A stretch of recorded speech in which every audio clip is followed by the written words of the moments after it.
Визит уже в 5-й реабилитационный центр у антинаркотической комиссии начинается с осмотра территории. Свежий воздух в первую очередь важен для пациентов. Здесь их 25. Все они на разной стадии. Легко, средне и тяжелозависимые. Наблюдающих за лечением, а это терапевты, консультанты и волонтеры 6 человек. Каждый из них способен мотивировать на терапию и провести действенное лечение.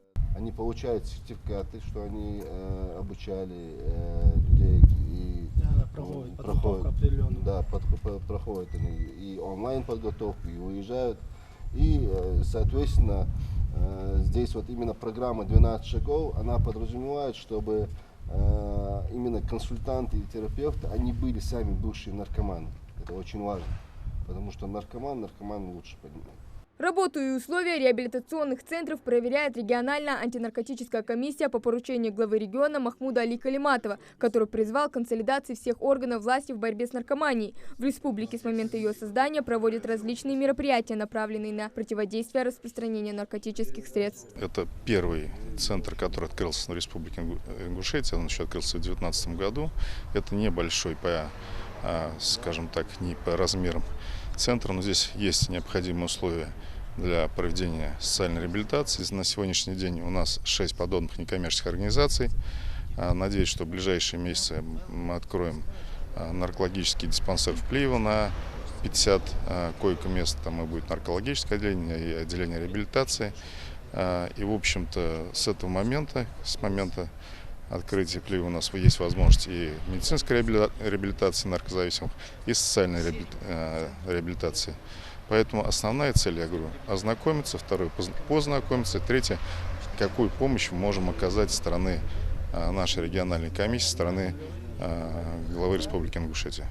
Комната для сна и отдыха, спортзал и кухня. Реабилитационный центр для наркозависимых оснащен всем необходимым для терапии. Все пациенты получают здоровое и сбалансированное питание. Кстати, готовят они и убирают сами за собой. Это часть реабилитации. Итоги лечения говорят об эффективности работы центра. Эти стены покинули порядка 300 полностью здоровых пациентов. В дальнейшем создавать и клубы бывших наркоманов, создавать условия реабилитационных центров для того, чтобы у нас есть такие идеи.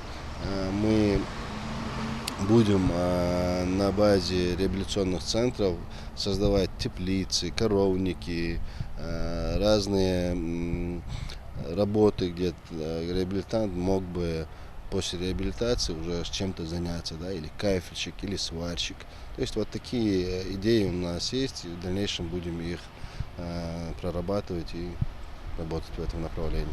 Сначала аптечная наркомания, потом марихуана и тяжелые наркотики. Со слов пациентов центра, никто не хотел становиться заложником пагубной привычки. В работу консультантов также входит информационная работа. Они узнают имена наркодилеров. Проблему нужно решать основательно. Всего в республике в 2021 году перекрыли 6 каналов сбыта наркотиков. Ущерб, нанесенный запрещенному бизнесу, может исчисляться миллионами. Несколько десятков человек задержаны. Причем речь идет о крупных торговцах, а не потребителях. Работают идейно, занимаются этим.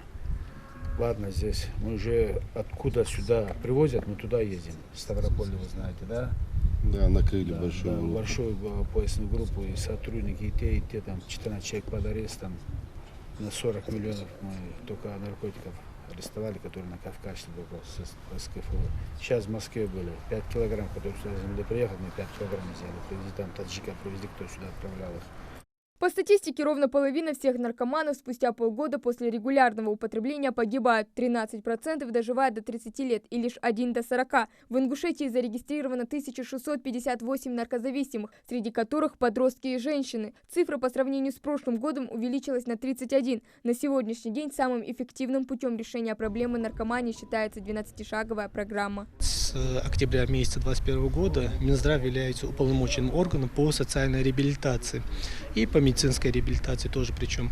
Вот такая вот работа. Ну, реабилитационный центр социальный, да, это, в принципе, как показывает уже на протяжении 1,5 года, да, результат их работы. Действительно, многие ребята по-другому посмотрели на проблему наркомании. Самое главное, они признали себя больными. Вначале никто не признает, а вот реабилитационный центр дает им такую возможность. Последовательно они по шагам рассказывают, что является наркомания, как формируется эта болезнь и почему именно они уже являются наркобольными, объясняя им непосредственно по фактам.